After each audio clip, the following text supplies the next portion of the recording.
suis pas trop photographe. Enfin, j'aime pas trop me définir comme tel en tout cas. Parce que déjà je viens du son à la base. D'ailleurs j'ai un pseudo, Name is a Tree, qui est un pseudo que j'avais pris en 2000 si je me souviens bien, pour faire de la musique. Musique électronique assez expérimentale. Par contre l'univers musique et l'univers image dans mon esprit ont toujours été hyper proches. Et après tout est histoire de rencontre. J'ai eu une chouette rencontre avec Olivier Calicis. On prenait le train ensemble et avec qui on a fait connaissance en papotant photo. Et Olivier lui avait un background bien conséquent.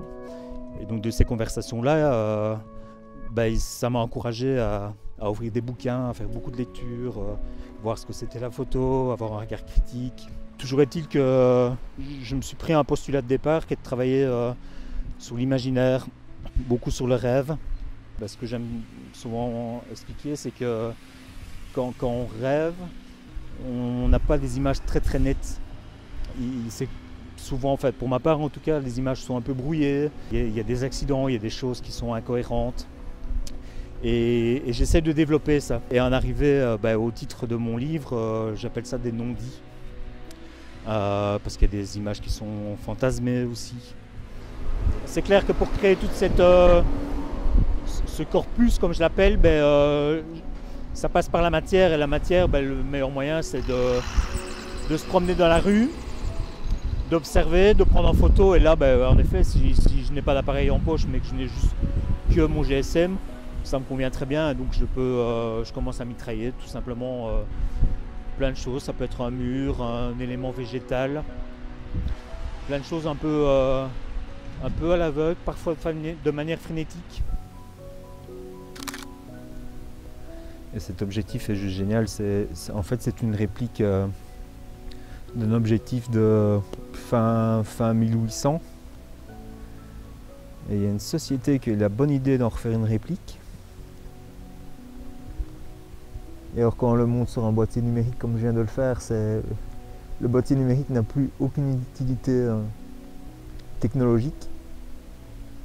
On l'utilise juste comme un capteur, n'importe quel capteur. Et je remarque déjà qu'il fonctionne mieux avec une météo comme celle-ci.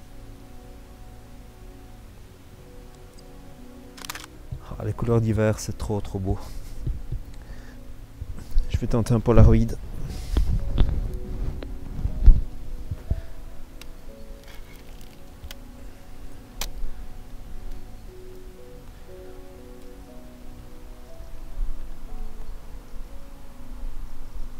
Ok, ça me paraît bien.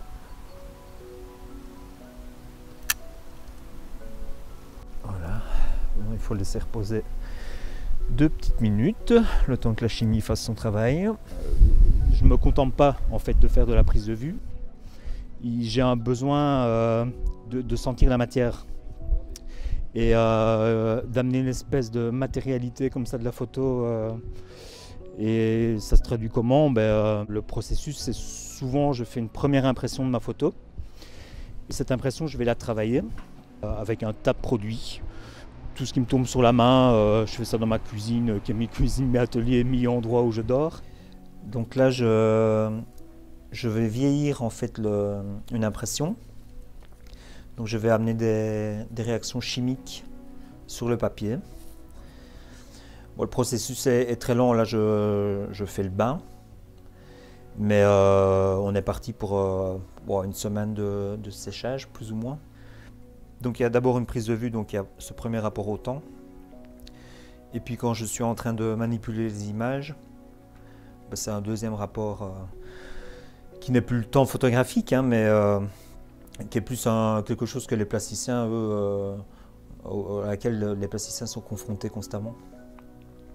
Quand ils mélangent leurs acryliques et des choses comme ça, il y a ce rapport au temps. Après, les photographes qui font exclusivement de l'argentique ont aussi ce moment comme ça où ils attendent que ça se développe, ils corrigent un petit peu les expositions et ce genre de choses. Si ce n'est que moi ici, on le voit, on n'est pas en chambre sous lampe inactinique. Donc c'est pas du développement classique comme en photo argentique, même si ça l'évoque, et si ça m'arrive de le faire aussi. Mais ici, c'est vraiment d'autres produits qui sont utilisés. Le collectif, Aspect, pour le coup, c'est une grosse envie que j'ai eue, je crois qu'on était en 2010. À l'époque, je m'occupais du Belvédère, un lieu destiné essentiellement à la musique, mais à nouveau, comme je le disais tout à l'heure, j'ai toujours ce lien musique-image.